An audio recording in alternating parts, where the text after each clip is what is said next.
everybody for coming. My name is Eric Cohn. I am the chapter leader of America's Future Foundation here in Chicago. Thank you. No, I'm not paying him.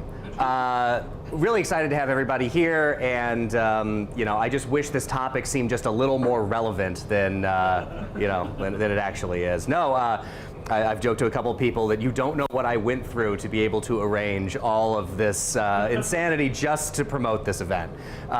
It was a lot, but yeah, I hope that this event would be relevant. Conversation on anti-Semitism when we first thought about it, and boy, it turns out it's really relevant right now. So we're really glad that you're all here. I'll tell you a little bit more about America's Future Foundation later, but we want to get right to it. So without further ado, I want to introduce Jonathan Greenberg is the Executive Director of the Jack Miller Freedom Initiative, which serves as an organizing, communications, and advisory role for nearly $12 million in annual giving to liberty causes. He is a senior fellow with the Salomon Center, a news and public policy group, where he previously served as senior vice president. A respected voice on foreign policy and Jewish issues, Jonathan's work has been carried in the Jerusalem Post, New York Daily News, New York Post, the Washington Times, The Hill, the New York Observer, the Daily Caller, and numerous other publications. Prior to joining the Salomon Center, Jonathan spent 2 years as vice president at the Illinois Policy Institute, one of the country's premier free market think tanks, and more than 5 years at the American-Israel Public Affairs Committee, first in the Washington office and later at as Midwest Political Director, where he was responsible for 95 congressional districts across 9 states. Jonathan was ordained a rabbi at Hebrew Union College in 2006. He has a master's degree in public affairs and a bachelor's degree in political science, both from Indiana University. Please welcome Jonathan Greenberg.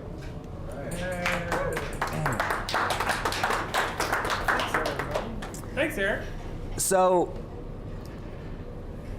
I want to do a little table setting for the conversation, and I think a good place to do that would be to start by defining some terms, especially considering there doesn't necessarily seem to be a lot of agreement on what is anti-Semitism, what is anti-Zionism.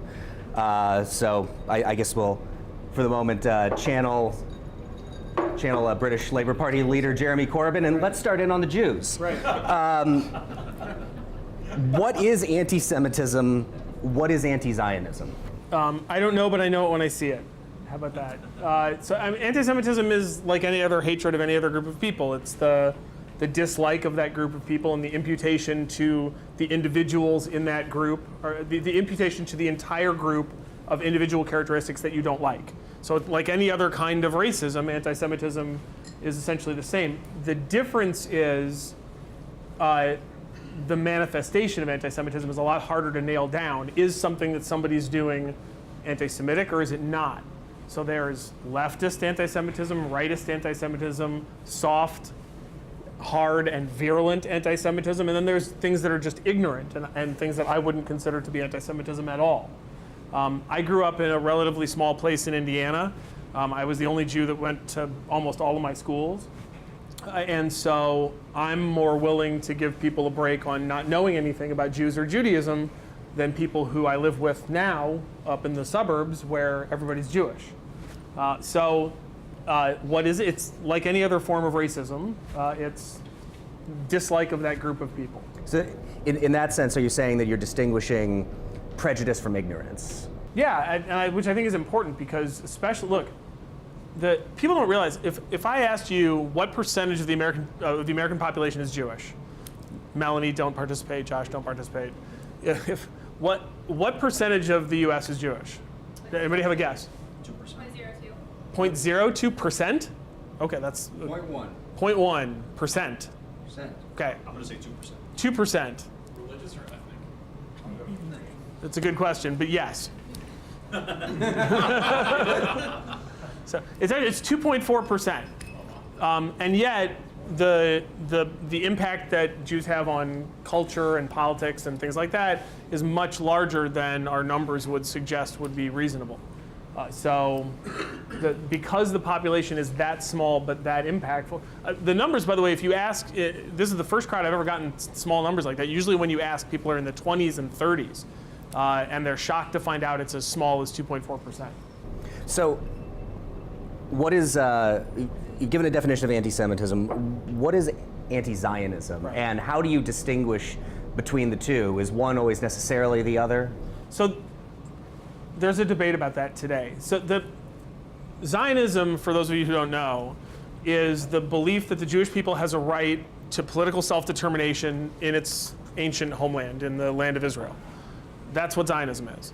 And anti-Zionism would then be the antithesis of that, opposition to the Jewish people's national project in the land of Israel.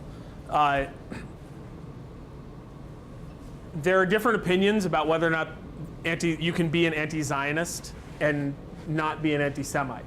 And until the last couple of years, I would have said, at least theoretically, yes, you can be an anti-Zionist and not be an anti-Semite. And the reason I would say that is because I think it's possible to oppose philosophically religio-ethno-nationalism without being an anti-Semite. If you oppose all ethno-nationalist projects, you can therefore oppose the Jewish one and not be anti-Jewish. If, on the other hand, the only problem that you have with any ethno-nationalism is the Jewish one, that suggests that you have some other issues that you might want to look at. That said, the reason I said up until the last few years I would have said you can distinguish between the two, today what a lot of anti-Semites do is use anti-Zionism to mask their anti-Semitism or to make their anti-Semitism socially acceptable, more socially acceptable. The joke that I use all the time on Twitter now is, oh, you're an anti-Zionist, not anti-Semite, with all of it hyphenated.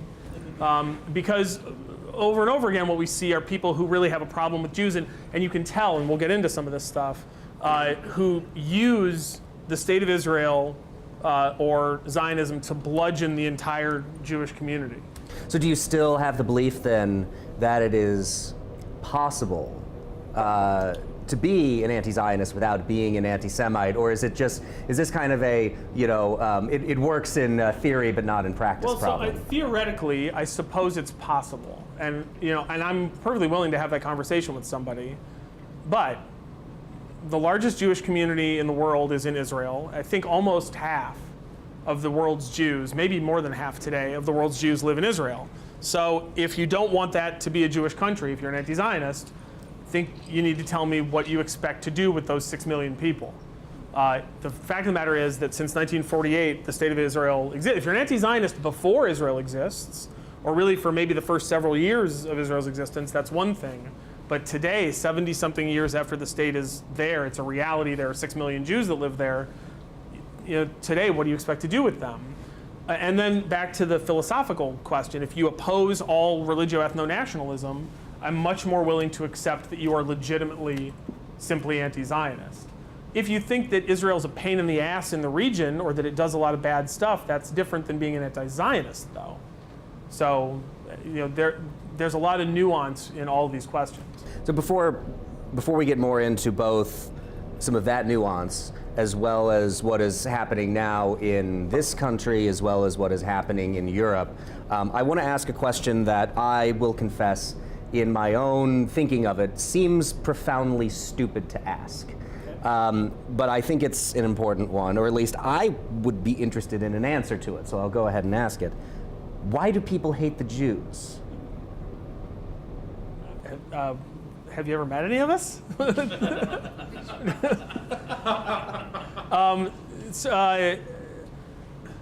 Okay, so Jew hatred is, I don't know if it's the world's oldest hatred, but I think it's certainly vying for that title. Organized Jew hatred in Western civilization goes back to Nero. In fact, the repression of Jews and Christians by the Romans under Nero is where, I don't know if you guys know this, that's where the mark of the beast comes from. Does everybody know that? What's the mark of the beast? 666, right. In Hebrew, every letter corresponds to a number. And Nero HaKaisar, which is Hebrew for Caesar Nero, if you do the number on it, it comes out to 666. That's the origin of the number. So the repression of Jews by Nero, which was religiously based, well, that's pre-Christianity Romanism, but still religiously based, is kind of the beginning of Western Jew hatred. So why? My theory is that we are small, so we're easy to beat up on. We are separate. We want to be separate. We want to be, to separate ourselves from the rest of society. More and more in American society and in Western society, we've assimilated, but we still want to be separate.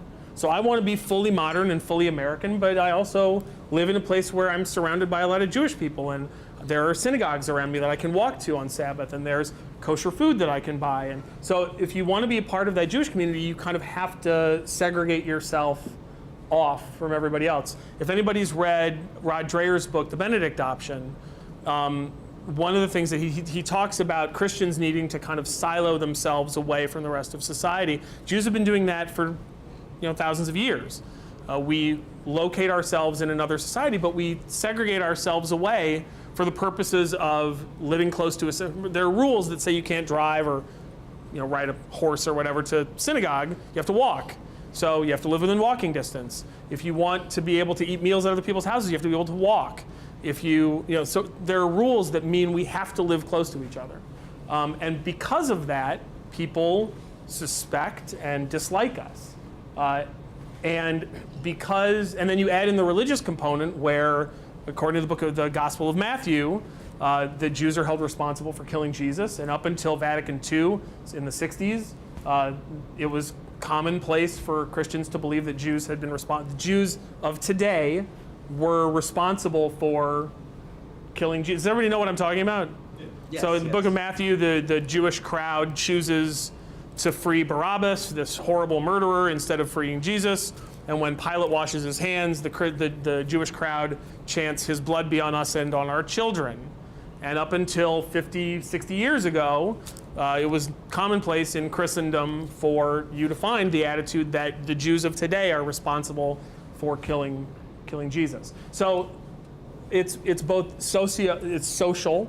I think it's also, there was a religious component that's less common now. And then on the left today, we are seen through if you look at the world through the prism that the left looks at the world through, we are largely white, we are largely wealthy, and therefore we are privileged.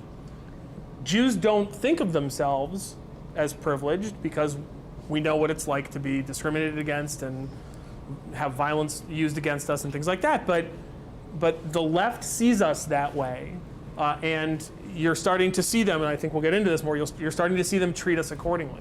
So do you think that self-segregation that you mentioned contributes to this kind of idea of otherism when coupled with what I think you were alluding to earlier, which was the common answer you get to the percent question, right? That you think it's 20 or 30%.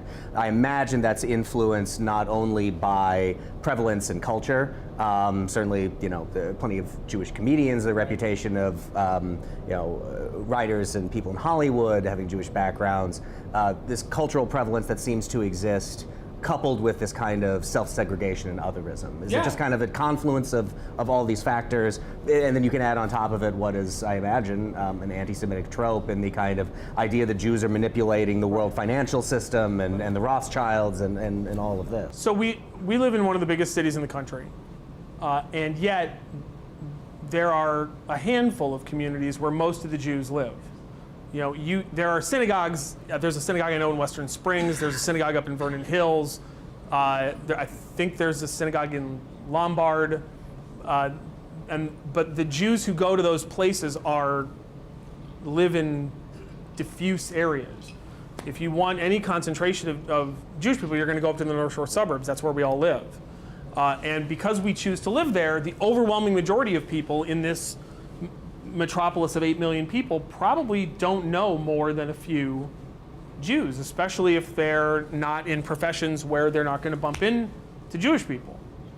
So it's easy to go through, even in a city like Chicago, it's easy to go through life hardly having any contact with somebody who's Jewish, which means we're separated, maybe we're mysterious, or people don't know us personally.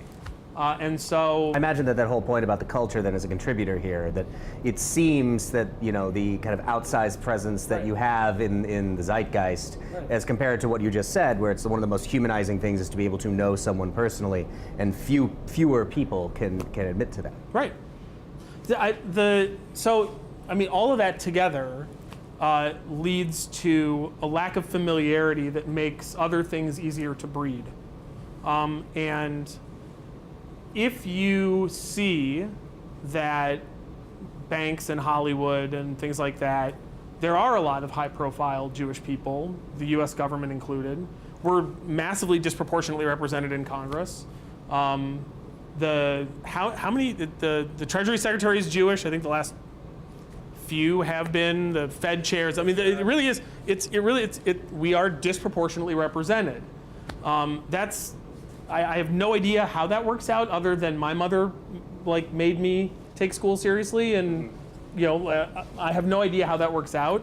Maybe it's cultural. I don't know, but it works out that way. And if that's what you see, and you don't know any Jews, it's very easy to believe that there's something weird going on, because how can that be? So, I originally, when I was conceiving of this event, wanted to, I think the question that I created was, is anti-Semitism on the rise?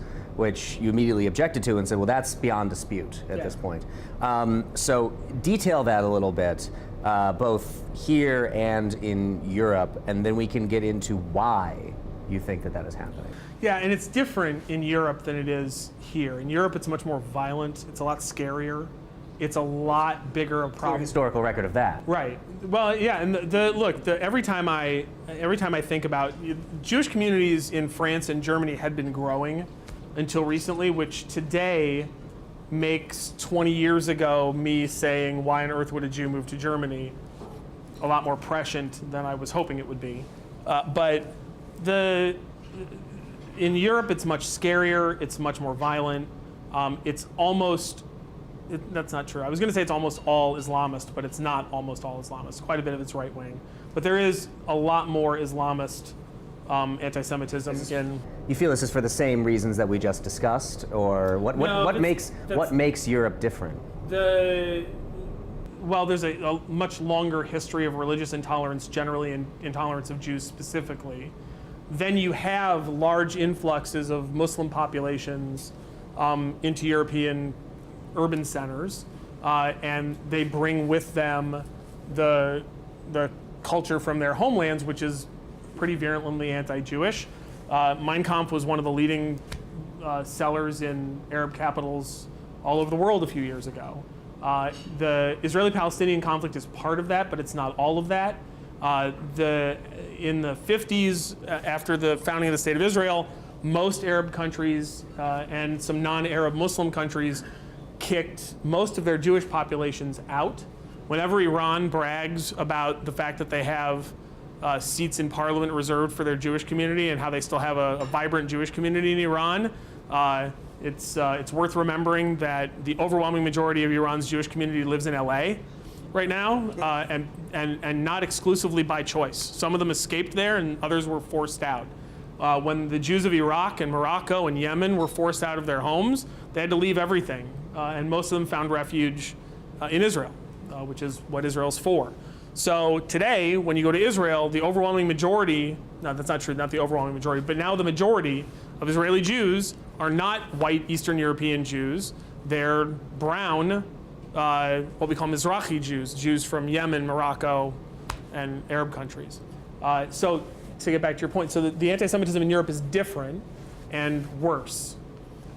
What concerns me about that is the trajectory here is very similar to where Europe was 15 years ago. The difference being that the Muslim population isn't as big as a percentage here as it is in Europe. So maybe that aspect of intolerance won't be as much of an issue. The Muslim population here is relatively small, and for the most part, I think the Jewish community and the Muslim community get along relatively well here, at least here in Chicago. I think that's somewhat true. I know one of the largest mosques in Illinois is in Northbrook, and the synagogues in Northbrook have a relatively good relationship with that mosque, and I think that's great. So the experience in America is different, but it is on the rise in America, and both from the alt-right, there have been more synagogues spray painted. There have been more cemeteries defaced and knocked over. That's happened a lot more. But to me, what's more worrisome is there are now physical attacks on Jews in New York. It's been happening almost every weekend now, where someone is attacked in the middle of the street, and to the point now where look, if you're a member of certain Jewish communities, you're physically, everybody can tell you're Jewish because you dress a particular way, right? The guys in the black hats and the what, I don't know what you call these in English, but in Yiddish it's payas. The hair, the curls here, and the black robes and stuff like that. There have been multiple attacks multiple attacks on people like that in New York, and to the point now where the Jewish community in Crown Heights and a few other places have formed protection gangs, for lack of a better term, to wander the streets on Sabbath and make sure that The Jewish version of the guardian angels, almost. yeah, exactly, minus the berets, thankfully. Yeah. So In good got the taste. black hat, not the pink beret. The black hats are in better taste. Right. Yeah. So it is on the rise. I mean, there was a To stop you for a second, what you said a moment ago about the trajectory being similar to Europe 15 to 20 years ago, explain that a little bit. What parallels are you seeing there? The first thing, and admittedly in my somewhat ignorant perspective on this, the first thing that I can think of is, I'm looking at places like the UK, where I wouldn't particularly expect this kind of sentiment to be as prevalent as I think we're seeing it now, to the point where, the Labour Party leader is, I think we can pretty easily say, an anti-Semite. Jeremy Corbyn's history is pretty long and detailed. And now in Congress, we have people like, what I talked about at the beginning that's made this event so relevant. People like Representatives Ilhan Omar and Rashida Tlaib making comments that, Omar having to apologize for one that was condemned by Nancy Pelosi in the Democrat caucuses as anti-Semitic, and Alexandria Ocasio-Cortez kind of quote tweeting her love for Jeremy Corbyn after they had a conversation. Is that part of it? Is that all of it? What other parallels are you seeing? That's just the latest stuff. So, if you look at people like Betty McCollum, who's a congresswoman from Minnesota, or Marcy Kaptur, who's a congresswoman from Ohio, these are people who have been in Congress for a long time and they're more careful about what they say, but their attitudes are no different than Rashida Tlaib and Ilhan Omar. They're just smarter about the way they talk. Partly it's a function of they're smarter about the way they talk about it, and part of it is that the culture that they came to Congress in made them be more careful. The culture now no longer disincentivizes people like Rashida Tlaib and Ilhan Omar and Alexandria Ocasio-Cortez. They're no longer disincentivized from being overtly anti-Semitic, right? So Ilhan Omar, for those of you who don't know, responding to a tweet from Glenn Greenwald about he didn't say Jewish, so about how Israel, it's amazing how this little country can control the entire Congress of the world's largest, greatest democracy. And Ilhan Omar, retweets it and says, it's all about the Benjamins. And then when Batya Ungar-Sargon, who's the opinion editor of the Jewish Daily Forward, which is the biggest Jewish newspaper in the country, she's very far on the left. She probably doesn't disagree with Representative Omar on much. When she asks for a clarification, who is it that's paying these people? What are you saying? She comes back with AIPAC, my former employer, the American Israel Public Affairs Committee, which is not a PAC, doesn't rate, endorse, or give money to politicians.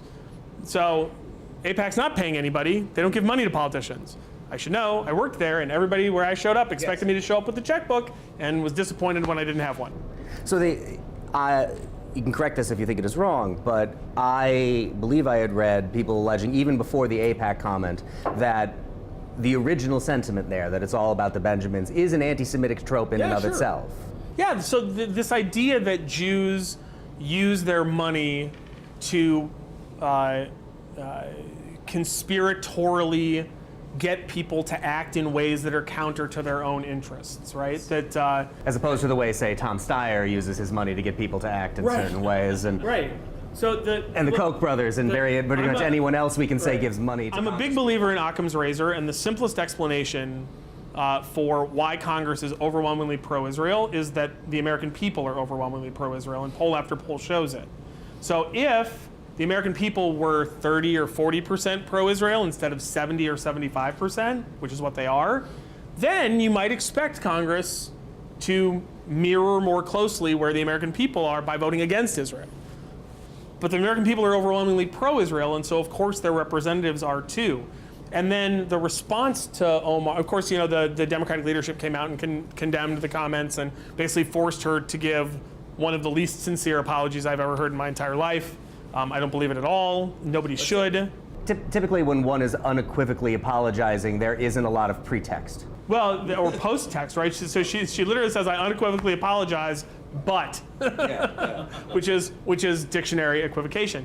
So, and then not just that, but I've tweeted out a bunch of stuff in the last 24 hours about. She's clearly not apologetic. There was an interesting article today in the Minneapolis paper about an intervention that a number of leaders of the Jewish community in Minneapolis, St. Paul, and including some Jewish legislators from the Minnesota State Legislature, which is where she served before Congress, apparently had an intervention with her a couple of years ago about her anti-Semitism. And you have to keep in mind, the Jewish community in Minneapolis, very left-wing, very left, including the rabbis. There are a couple of rabbis, colleagues of mine in the Reform movement, who are socialists, who are active in politics in Minnesota, and who consider themselves close with her. So a rabbi named Michael Latz, who is a big social justice rabbi, runs a relatively small congregation in the Twin Cities, and considers herself part of Omar's inner circle. They sat down with her to have an intervention about her anti-Semitism, and you can see the article. One of the state senators who was in the meeting said that they came away feeling worse than they did before, like she didn't get it. And they were really upset by some of the answers that they got. She's bad on this stuff, and the fact that I don't care where she is, and she's one member of Congress. She's a junior member of Congress. She's never going to have a committee chair, at least not in the current setup. She's everybody's complaining about how she's on the House Foreign Affairs Committee. Anybody who knows Congress, it's a C committee. Nobody wants to be on the House Foreign Affairs Committee, which is how she got on it in the first place. And fine, if she wants to waste her time yelling at Elliott Abrams, she can do that. I'm much more concerned that she's now she moves the Overton window on what's acceptable in our national discourse, and that's my concern. Ilhan Omar is tangential. I'm much more concerned about what she represents. Yeah, so that's interesting. I think we should get into that. You mentioned the breakdown in the incentive structure that would kind of prevent this behavior from being so much on the fore. Describe that a little more. What do you see contributing to this breakdown in the incentive structure? Is it just this kind of, larger, sociocultural problem that we seem to be going through? I hate that this isn't Washington, D.C., and I know my friends in D.C. hate how literally everything turns on Trump. But what seems to have both preceded him and accompanied him in terms of means of discourse, this breakdown, this constant ratchet that seems to go on from both the left and the right of even things that would have been, beyond the pale a few years ago, now being fine because you can point to the other side and say they're just as bad and we have to be just as bad as them. Is that the explanation for it, or is there more to it? I think there's a lot more to it. So I think you have to distinguish between leftist anti-Semitism and right-wing anti-Semitism. Right-wing anti-Semitism is neo-Nazism, the guys who spray paint synagogues and tear up Jewish cemeteries and show up in Charlottesville and stuff like that. And there is more of that. I mean, there's no question about it. The fact that it rose around the same, it felt emboldened by the Trump. I spent most of 2015 as a fairly active never Trump conservative on Twitter, getting all kinds of mean tweets from alt-right accounts and probably Russian bot accounts pretending to be alt-right people. And there definitely is more of that. But I'm far more concerned about left-wing anti-Semitism, and my liberal friends, especially in the Jewish community, would much prefer we focus on the right-wing version of anti-Semitism because obviously it's easier for them in terms of their political coalition. The overwhelming majority of Jews, I don't mean to shock anyone, are liberal, very, very, very, very progressive. It's a very progressive community. And so the fact that this is on the rise on the left presents a very difficult social challenge for a lot of them. But it is on the right on the left, and it's more on the right on the left than it is on the right, where it's also on the rise. So we distinguish, I already said right-wing anti-Semitism are your neo-Nazis and the guys who live in their mom's basement who showed up in Charlottesville. On the left, though, it's a lot more mainstream. A lot of the attitudes are more mainstream, and they manifest themselves very differently, especially in criticism of Israel and Israeli policy. But the attitudes are classical anti-Semitism, and you saw that with Ilhan Omar.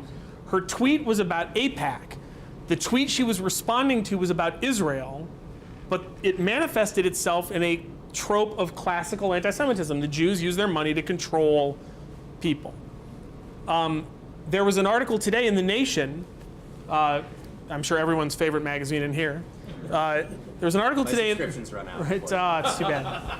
The paywall is high. Yeah. So there's an article today by a guy who had tweeted out this ridiculous story about a congressional campaign that he worked on in 2006, which is shortly before I became political director at AIPAC, and an interaction that he had with somebody from AIPAC, which the whole story is ridiculous and full of, I'll be polite, factual inaccuracies.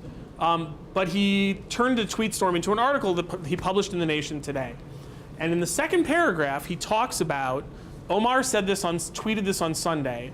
By Monday, AIPAC had mobilized its allies in Congress. Now, Monday morning, my congressman, Brad Schneider, who's Jewish, and who I don't agree with on very much, but who I used to work with when I worked at AIPAC, put out a pretty weak statement on what Omar had said without mentioning her by name. I know Brad pretty well. Nobody mobilized Brad. Brad didn't need to be mobilized, right?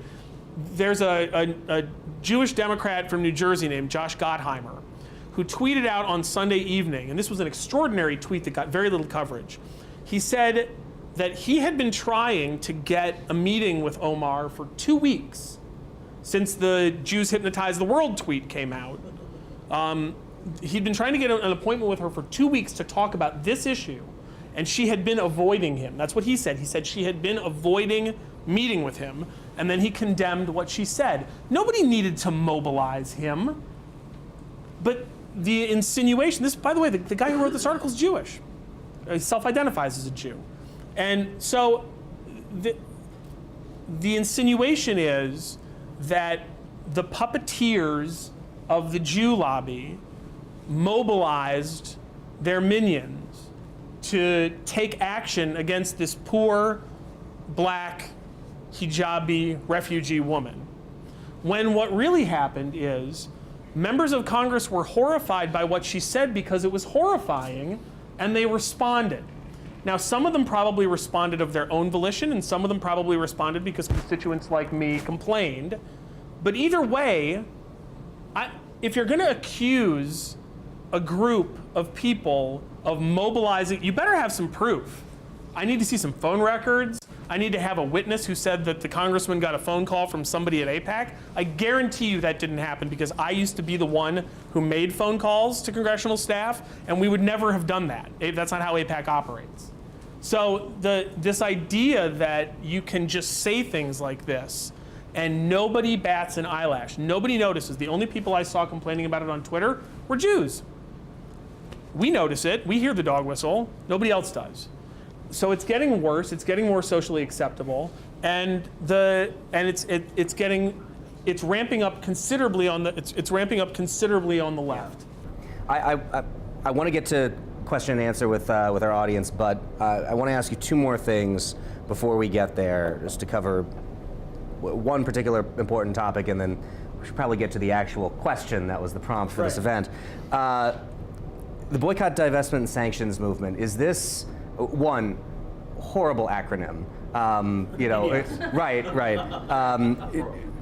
Always. One letter short. Yeah, exactly. Always Google before you come up with your name or acronym. And if you're one letter short of that, maybe go with something else, or rearrange the order that they're in. Right. But some people argue that this is a movement of nonviolent resistance. It's the kind of like nonviolent resistance movements that should be emulated, like civil rights movement, all of that. We're not calling for, anything violent. Is it that? Is it anti-Semitic? Yes. Why? Yeah. So what was the goal of the civil rights movement? Equal rights. Right, to achieve equal rights for African Americans. What was the goal of the anti-apartheid movement? To get rid of the apartheid government the apartheid regime, apartheid laws in South Africa. The stated goal of the BDS movement, of the people who began the BDS movement, PAC-B, which is a Palestinian committee that started all of this. It started at a conference actually in Durban, South Africa, which you can look up. Happened in late 2001, early 2002, and was a horribly anti-Semitic affair, so much that the United States and several European countries walked out of it.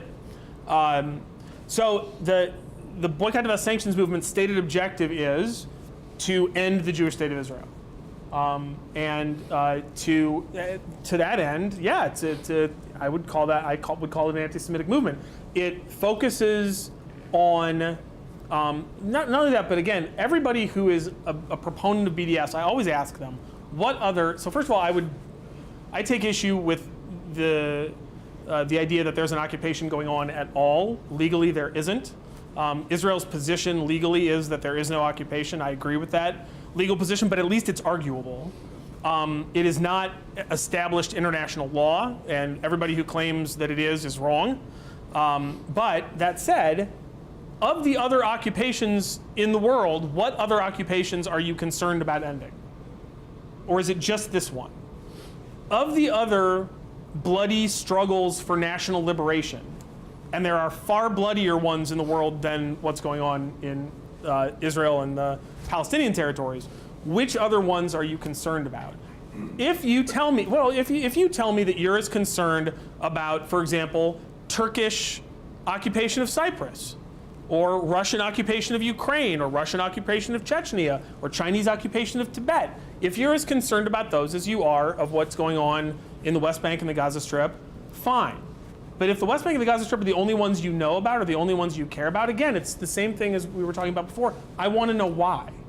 What's your interest? Well, so the argument back then that, and this is a contention I hear often, I imagine it's one you hear as well, that there is basically a quasi-apartheid state in Israel. You just mentioned apartheid as a particularly reasonable goal for going about these kinds of things.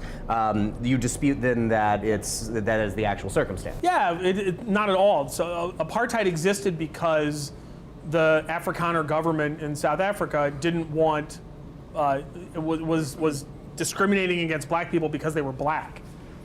Israel has security policies that make life difficult for Palestinians living in the West Bank and in a different way in Gaza. Israel pulled out of Gaza in 2005, but the fact that Israel still controls the Israeli border and part of the sea, Egypt also has a border in Gaza, by the way, so the situation in Gaza is not solely Israel's responsibility.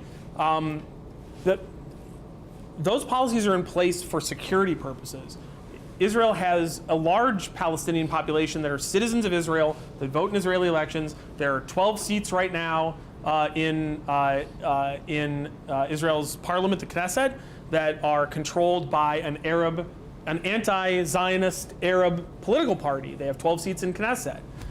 There are Arab members of the former Chief Justice of the Supreme Court is a Druze, which is a Muslim minority. So the idea that the policies are racial, which is what apartheid is, it's racial discrimination, is ridiculous. Israel's policies are security-based. You can think that they're overdoing it. You can think the policies are counterproductive. You can think the policies are unethical or immoral, whatever you want, but they're not apartheid because they're not racially motivated. So there's a whole lot more to explore, and I will let our very astute-looking audience continue to do that in a moment here, but not before asking you the prompt for our conversation this evening, which was, what can be done about anti-Semitism? Nothing. Sorry. Well, maybe then, what should we try to do, Right. even if it's, I understand that like the whole purpose of ideals is that ideals are unachievable, but there's something towards which you should strive. We should strive towards a world in which there is not anti-Semitism, in which we don't have this kind of hatred. What should we be doing in this stead? Right. So the reason I say nothing, let me explain that first. The reason I say nothing is, and this is something that I say to Jewish audiences because I want Jewish audiences to get into their heads that nobody's going to save us. The whole lesson of the Holocaust and the subsequent founding of the State of Israel is that we are well past time where we need to take it on ourselves to be responsible for ourselves. It's the whole point of having a Jewish state, is that we don't have to go anymore to an emperor or a king or any other ruler with our hat in our hands and beg for our lives and our property. Obviously, the American Jewish experience has been very different than the European Jewish experience. This is the greatest country in the world in which to be Jewish ever, and I include Israel in that. Israel's a wonderful place, but in terms of religious liberty, freedom of the individual rights being respected, this is the greatest country in the world in which to be Jewish. That said, the trajectory, like I said, is in a concerning direction, and the reason I say nothing can be done is because Jews need to take affirmative steps to protect ourselves. Having said that, I think that our non-Jewish neighbors could do a lot by acknowledging that it's going on and refusing to accept it. That we're going to call out people like Ilhan Omar, but we're not just going to call out the hijabi Muslim woman who's she's a really obvious target, right? She wears a hijab. She's a really obvious target. There are plenty of other people on the left who don't wear hijab, who are as bad or worse than she is, and those people need to be called out too, especially our left-wing friends and neighbors need to do a better job of policing their own. And you mentioned Jeremy Corbyn. The great failure of the Labour Party over the last 4 years, I guess since Corbyn became leader of the opposition, the great failure of the Labour Party has been, first of all, to allow the man to take his position, and then to not cause his downfall in a way that actually caused his downfall, right? Why are there still people who dislike and disagree with anti-Semitism? Why are there still members of parliament from the Labour Party serving in parliament? Why are there still Jewish Labour parliamentarians? Why haven't people, and I have a ton of respect for people like John Mann, who is a great Labour member of parliament on Jewish issues, Lucienne Berger. There are a number of these people who I have a lot of respect for. Why are they still members of the Labour Party? Why haven't they resigned from parliament and caused a special election and run as independents? They could do that. A conservative a few years ago switched parties and ran, and instead of staying in parliament and serving in that party, resigned his seat, ran from the party, and got elected from the other party. You can do that. Why haven't they done it? So those are the things I think we need to urge people to do. I won't be a part of, I won't show up at House Foreign Affairs Committee meetings if she's there. Brad Schneider is my congressman. He serves on the House Foreign Affairs Committee. Don't go. And be public about why you're not going to go. If you don't stop these people early when you can, history shows us that they get their legs under them, they attract more people to them, and then they become a much bigger problem down the road. Jeremy Corbyn is essentially not removable now as the Labour Party leader because they didn't stop him early. By the way, does everybody know how he ended up on the ballot in the primary? You needed, I think, 35 members of the Parliamentary Labour Party. He wasn't going to get that many. A lot of people who had no intention of supporting Jeremy Corbyn signed forms to get him on the ballot because they wanted him to be part of the debate. And then he won. It's like that old Eddie Murphy joke about voting for Jesse Jackson. You guys ever, the old, I think it's from Bad or Raw or one of them, where he talks about why the bars aren't open on election day because people would get drunk and go vote for Jesse Jackson. So he does this, I'm gonna go vote for Jesse Jackson. The next day, he won. So that's what happened with Jared. Can I say that on camera? I don't know if I can say that on camera. So, but I just did. You can bleep me out. So, but that's essentially what happened with Corbyn. But that's the point, is if you don't stop these people early, momentum takes over. So that's what people can do, is refuse to accept it. So we'll turn it over for question and answer from the audience. I'll give you the typical advisory that I do, that it is question and answer. They end in question marks. You don't need 8 paragraphs and then asking, do you agree with me? And since we have friends from CAN TV here, and I do not have a microphone for you to ask the question, I am going to especially ask that you keep the question short, because I will repeat it so that it shows up on the audio, rather than coming to you and having you awkwardly speak into my lapel, so it turns up on the video. So with that, any questions in the audience? We'll go John right here. To your last point, some people have pointed out that when Steve King made his rather foolish remarks on white nationalism, the Republican Party was quick to condemn, quick to discipline him, remove him from all his committee assignments and whatnot. You mentioned earlier how the Jewish community overall tends to be a pretty progressive community. Do you think maybe that's why there's sort of a reluctance to do the same for officials on their side of the aisle? So I'll repeat the question. So the question is that if Steve King, the Republican from Iowa, was removed from his congressional committees because of his comments seeming to be in support of white nationalism, is the progressive political orientation of the Jewish community basically an inhibitor to something similar happening for people like Ilhan Omar? Yes. Yes. And let me also say, and I think it's only fair to say, I was in, I think, December of 15, I was at the Republican Jewish Coalition Candidate Forum in Washington, where every Republican candidate got up and had a few minutes to speak. When Trump got up, he said, none of you people are going to vote for me because I don't want your money. And there were boos. And I think I point that out because it really is important for conservatives and libertarians we have to police our own. And if we don't police our own, it's harder to expect the other side to police their own. And I think we see this playing out on the large scale, right? The Democrats are perfectly willing to take advantage of this foible and that foible, this terrible characteristic and that terrible characteristic, and apply it to Republicans, but not to their own. I think that what happened with Steve King was the right thing to do, and I was heartened by the fact that we did it. I'd like to see us apply that more across the board, but we're not we don't have the British system, right? So in the Labour Party, you can be suspended from the Labour Party or the Conservative Party for espousing racism. In the Labour Party, if you espouse anti-Semitism, odds are you're not going to be suspended, or if you're suspended, it'll be brief and then they'll reinstate you, which has happened repeatedly. But we don't have that here, right? You can say you're a Republican and there's no dues that you have to pay to call yourself a Republican. In England, if you want to say you're a conservative, you have to be a dues-paying member of the Tory party. So I think policing our own is really important, really important. And the other thing I think is important is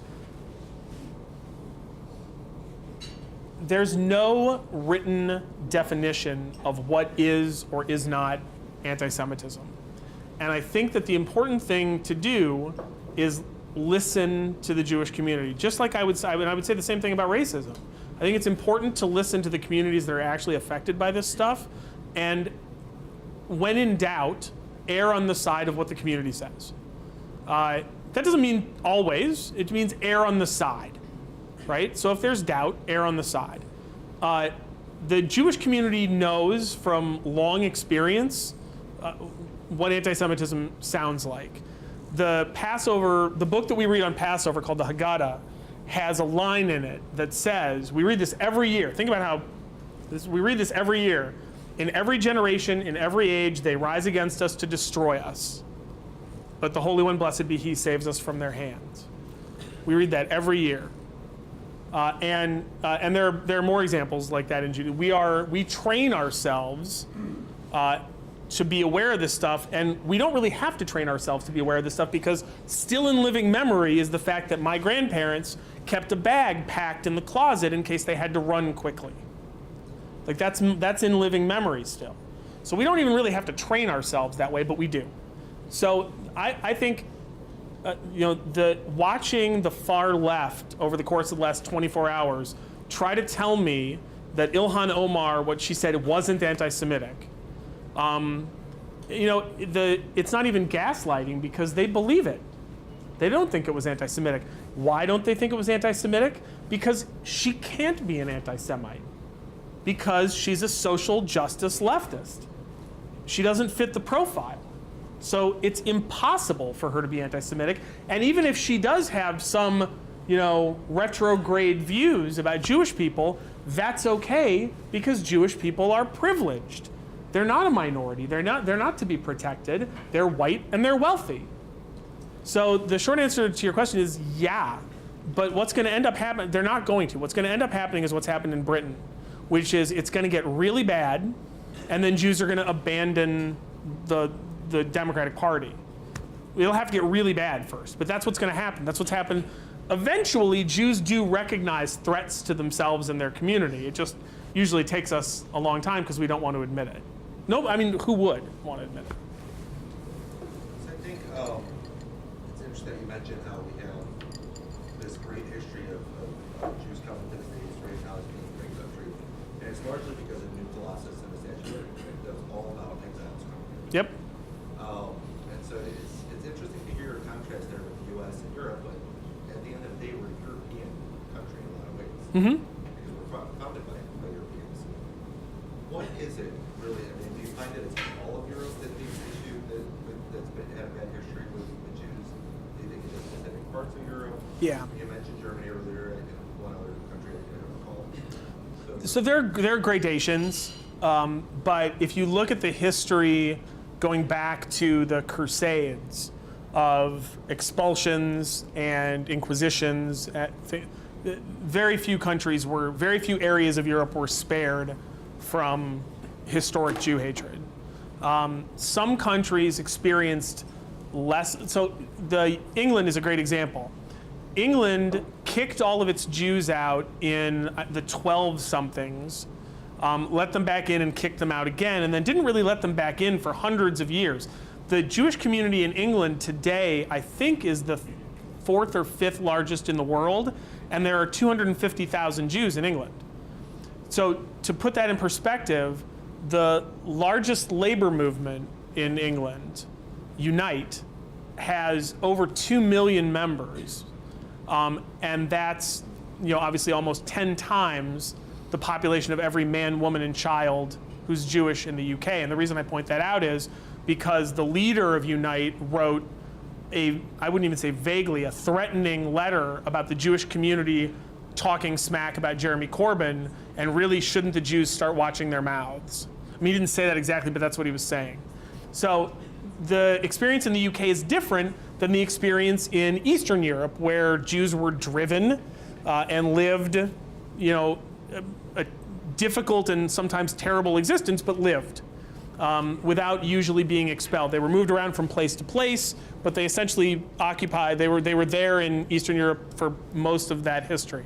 France kicked all their Jews out at one point. The different states that make up Germany kicked their Jews out at multiple points. Of course, the Spanish Inquisition, which was for anybody who didn't leave. So the Jewish history in Europe, it differs from country to country. Some countries are worse than others. And then, of course, emancipation, which came with, France was the first country to emancipate their Jews in the Napoleonic era. Germany followed a few decades, I think, later. But, there you're talking about political emancipation by fiat. Whereas in America, everyone's politically emancipated by divine right. And that it's part of the national ethos. So that when the Jewish congregation in Newport, Rhode Island writes to new President George Washington asking if he intends to protect religious liberty in America, Washington writes back this incredible, if you haven't read Washington's letter to the Newport, Rhode Island synagogue, you really should. It's extraordinary. I mean, just what an incredible human being George Washington was, if you didn't already know.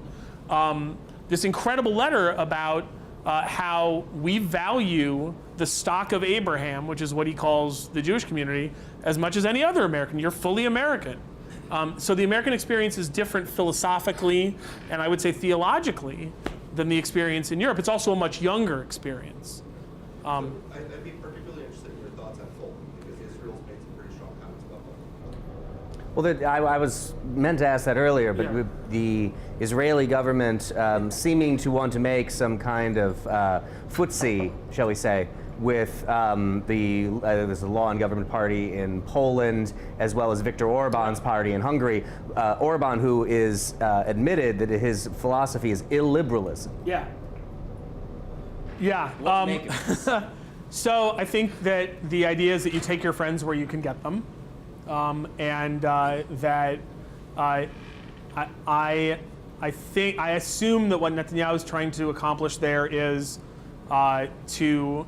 The same thing is true. There's an Austrian far-right party that the Likud has played footsie with.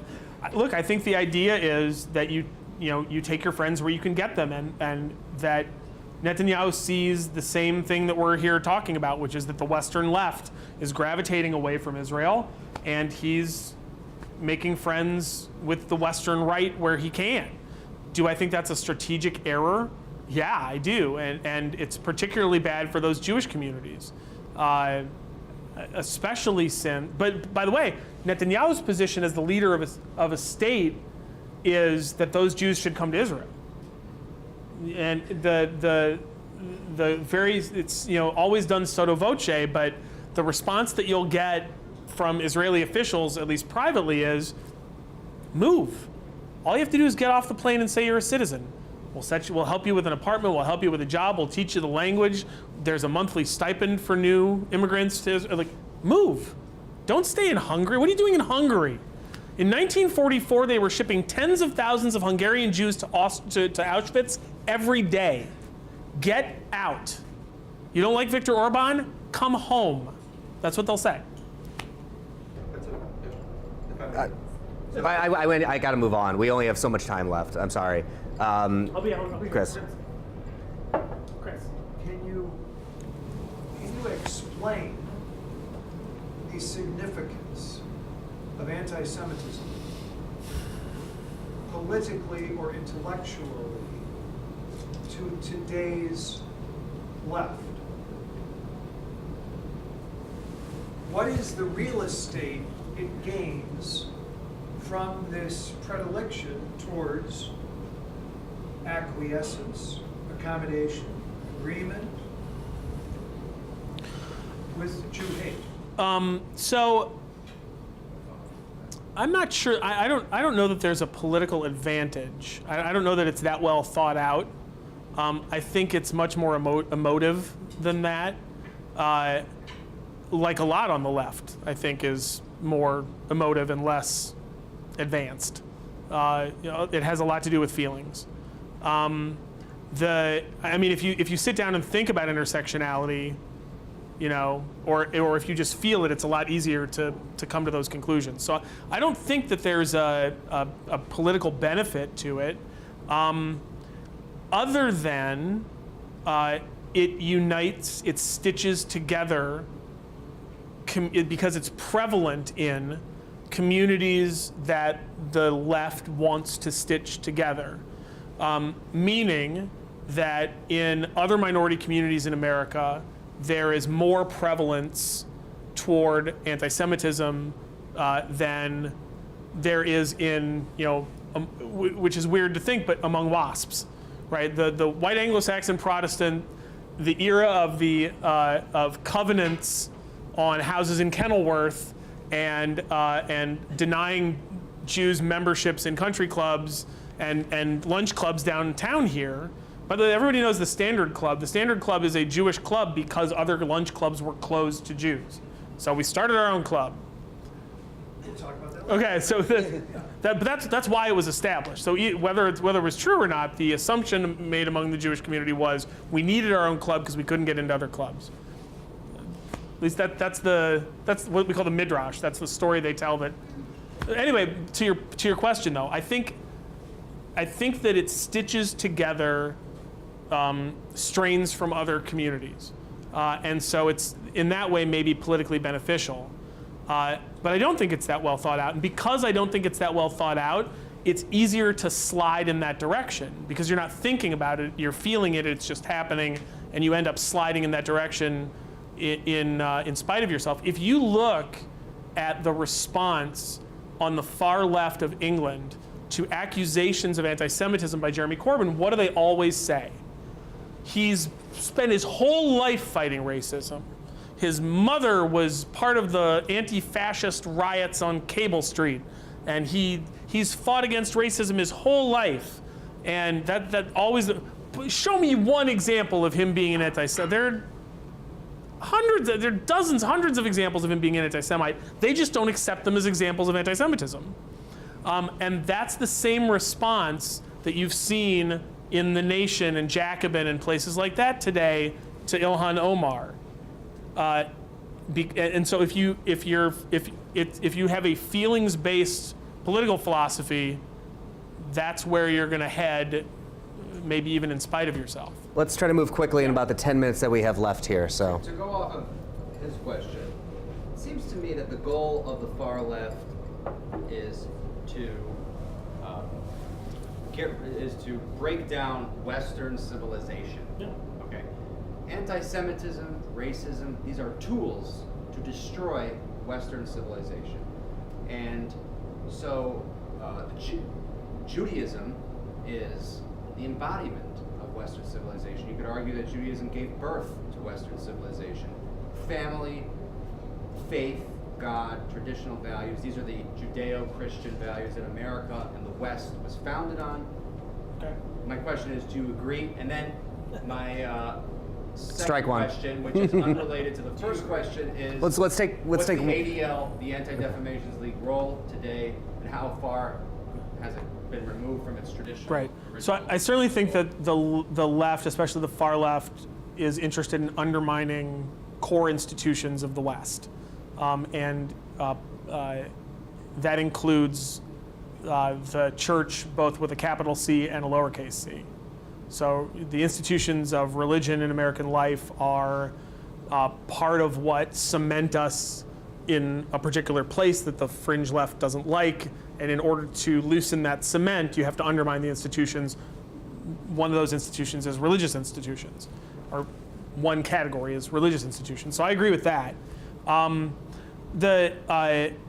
think it really, the treatment of Judaism specifically, Judaism was largely not undermined the way mainstream Christianity and the Catholic Church were undermined in America. They weren't targeted initially because so many early progressives were Jewish. Some leaders, Jews were at the forefront of the labor movement.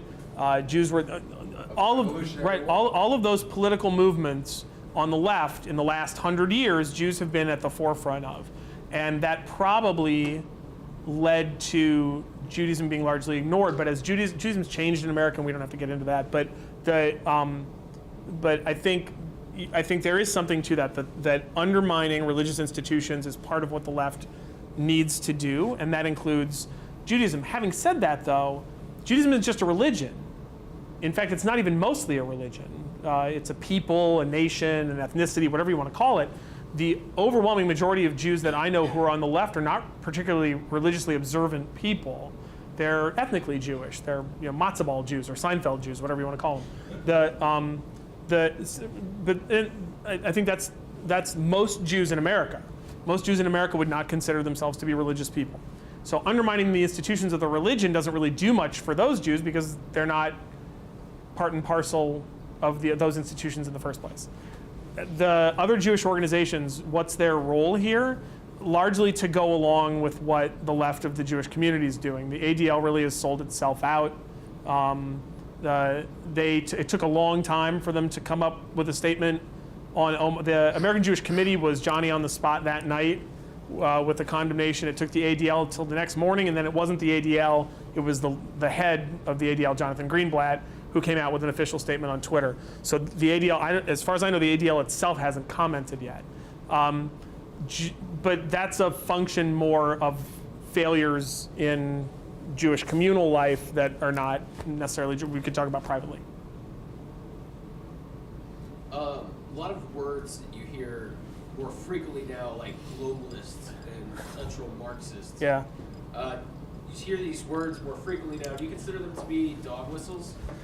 I mean, so the thing is, for some people, I know they are. I see people on Twitter using it clearly as a stand-in for Jewish. That said, is that a cough or a laugh? Okay. But globalist actually, I mean, globalist means something, right? And you can, it's a set of policies that, it's perfectly reasonable to oppose. So again, I think this is what makes anti-Semitism more difficult in a lot of ways than racism, because racism has a shorthand that's generally accepted and that all of us can look at and say, yeah, that's not really, right? That's not really racist, or yeah, that everybody knows that, like blackface, everybody knows and has known for a long time that you can't do that. Excepting apparently Virginia in the 1980s. Right, Virginia, right. So everybody knows that you can't do that, right? So, and maybe that we'll get to some kind of broader cultural consensus on things like globalist and things like that. But in the meantime, it depends on who's using it and how it's being used. I'm also a lot less knee-jerk about calling people anti-Semites than some other people are. And I'm a lot more willing to give the benefit of the doubt to people depending on who the person is. So something that might be a dog whistle, like the George Soros stuff, right? So if you're attacking George Soros for giving a lot of money to left-wing causes, you're gonna get blowback from left-wing Jews that's anti-Semitic. Whereas I think that's anti-George Soros. Because you're not saying Jews are doing it, you're saying that Jew is doing it. And I'm not even sure how Jewish I consider George Soros to be. I don't consider him a stand-in, he's Jewish, but I don't think of him as a stand-in for Jews.